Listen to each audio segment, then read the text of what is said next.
Bonjour à tous, je suis contente de vous retrouver aujourd'hui dans les nouvelles capsules santé.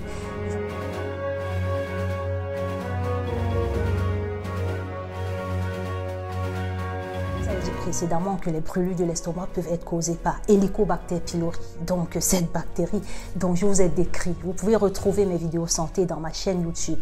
Donc pour vous qui êtes de passage, pensez à vous abonner. Je vous ai également parlé du stress cette semaine et l'impact que ça peut avoir sur notre corps, sur les métabolismes et le fonctionnement même de l'intestin et même digestif en général.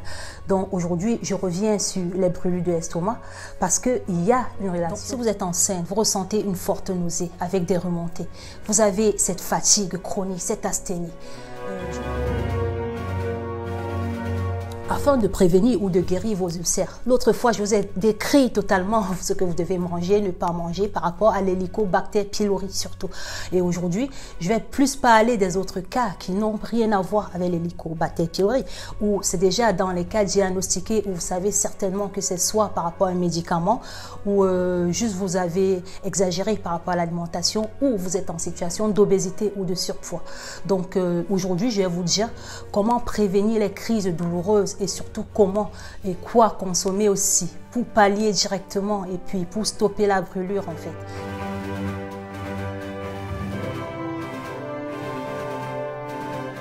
Vous ressentez des aigreurs, des remontées désagréables, acides ou d'amertume.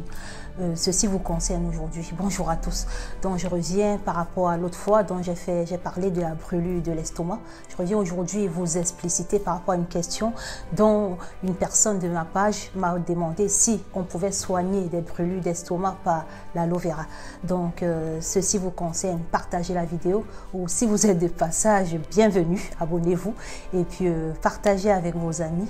Restez là, écoutez du début jusqu'à la fin.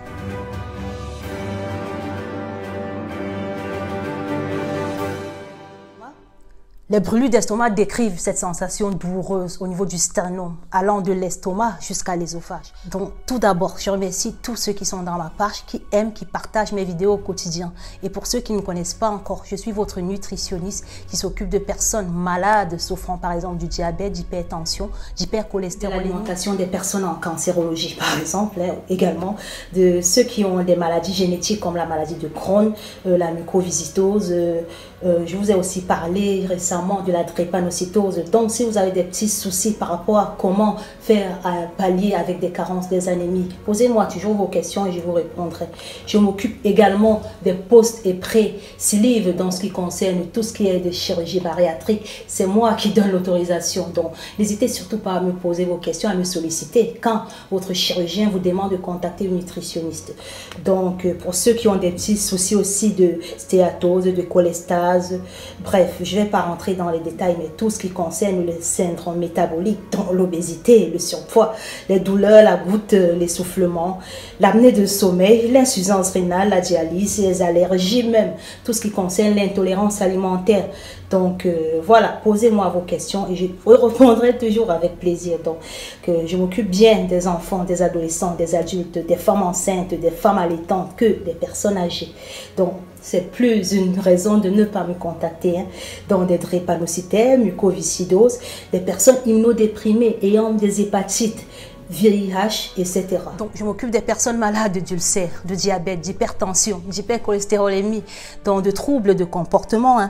Je m'occupe aussi bien de personnes en situation de grossesse avec des nausées, de l'hypertension gravidique, des crises d'épilepsie, donc tout ce qui peut concerner le régime médical de santé ou de rééducation alimentaire, ceci me concerne. Et puis la distance, c'est plus du tout un problème. Vous pouvez toujours me contacter quand vous voulez par ma chaîne et puis je vous répondrai. Donc, j'ai ce système de téléconsultation qui me permet d'avoir accès à tous mes patients dans le monde entier. Et pour ceux qui sont en France ou proches, ils peuvent toujours passer en cabinet, prendre un rendez-vous sur Doctolib. Donc, j'en serais tellement enchantée de vous voir, comme pas mal de personnes qui ont déjà fait le pas. Pourquoi pas vous? Donc, n'hésitez surtout pas à venir me solliciter. Et puis, je suis là et je répondrai toujours avec plaisir.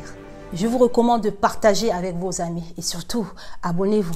Donc, par rapport à l'alimentation, en revenant à nos moutons, je conseille déjà de fragmenter l'alimentation. Ça signifie manger en petite quantité. Manger toujours en petite quantité et plusieurs fois par jour.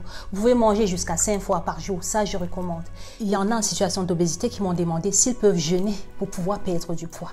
Et là, je vous déconseille carrément parce que évitez surtout de jeûner, de rester l'estomac vide pendant longtemps. Ça cause encore l'amertume et ça aggrave le cas. Donc, je recommande également, quand vous mangez le soir, évitez de vous coucher directement. Ça va aussi faire des remontées. Donc, couchez-vous au minimum 3 heures après un repas. C'est ce que je recommande. J'ai la liste de tous les aliments à consommer ou à ne pas consommer, dont vous retrouverez dans ma chaîne YouTube. Ce que je vais rajouter aujourd'hui, c'est vous dire, ne mangez pas de friture. Évitez les fritures. Les frites de poisson, peu importe, poisson pané, stop. Si vous voulez perdre du poids, contactez-moi et dites-moi tout. Aujourd'hui, je vais encore vous demander de stopper l'alcool, tabac, tout ce qui sera de caféine, théine. Donc ça, c'est encore des choses que vous faites par erreur parce qu'il y en a qui pensent que comme ils sont en surpoids, ils vont consommer n'importe quel thé. Donc si vous voyez bien les thés, les boissons chaudes dont je vous recommande, les plantes, ils n'ont pas de théine ou de caféine parce que ça va encore stimuler tout ce qui contient de la caféine, de la théine ou des dérivés, même tout comme le chocolat. Donc, vous devez me contacter au cas où vous avez besoin de mes services. Et puis, pour mes patients qui m'ont posé la question par rapport à l'aloe vera, je dirais bien oui, on peut calmer, on peut pallier ce mal par rapport à l'aloe vera. Mais comment? On doit faire une cure de 15 jours environ. Et puis, quelle partie surtout de l'aloe vera? La pulpe de l'aloe vera, c'est le cœur. Si vous voulez en savoir plus, posez-moi les questions. Je vous parlerai encore des vertus thérapeutiques de façon très précise de l'aloe vera dans la prochaine vidéo.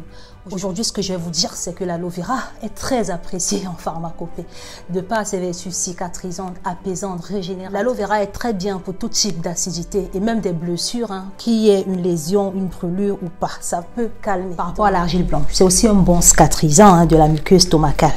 Une cure de 15 jours peut aussi être recommandée, mais ça c'est pour des personnes qui ne souffrent d'aucune pathologie. Parce que non seulement elle peut constiper, mais ce n'est pas conseillé chez des patients qui sont atteints de maladie de Wilson, qui ont des problèmes de santé par rapport aux reins, peu importe l'état d'hydratation, peu importe. Donc on va éviter en cas de grossesse, d'allaitement, parce qu'elle peut empêcher l'absorption de fer et donc entraîner une anémie. Donc l'argile a une forte propriété absorbante, donc si vous prenez n'importe quel médicament, attendez 3 heures avant ou après, avant de prendre votre médicament, parce que ça va empêcher ces médicaments d'agir si vous ne le faites pas. Donc surtout, posez-moi des questions et je vous répondrai toujours avec plaisir. Généralement à mes patients des plantes comme de la basilic, fenouil qui soulage même des problèmes de ballonnement. Donc si vous voulez même perdre du poids, ça peut faciliter l'élimination, le déstockage des graisses. Mais en plus de l'alimentation, donc il ne faut pas oublier, voilà, il ne faut pas mélanger. Donc je recommande, et puis même pour ceux qui ont une mauvaise digestion, ça peut les aider forcément. Donc je recommande aussi de la menthe poivrée qui a cette façon d'apaiser, donc cicatrisante, qui va vous aider même par rapport aussi à la bonne digestion et puis à déstocker l'acide, le gaz qui se trouve au niveau de votre ceinture. Si vous êtes enceinte, vous ressentez une forte nausée avec des remontées, vous avez cette fatigue chronique, cette asthénie. Je vous conseille la menthe poivrée. À vous les femmes enceintes de cette page, je vous recommande du gingembre ou encore du curcuma à mâcher et à avaler par poussée en petite quantité. Et puis si ça a marché pour vous, laissez-moi un commentaire. Si ça n'a pas marché pour vous, posez-moi vos questions et puis je vous dirai toujours d'autres solutions pour couper vos nausées et puis vos remontées. Merci de m'avoir écouté. Surtout à la prochaine.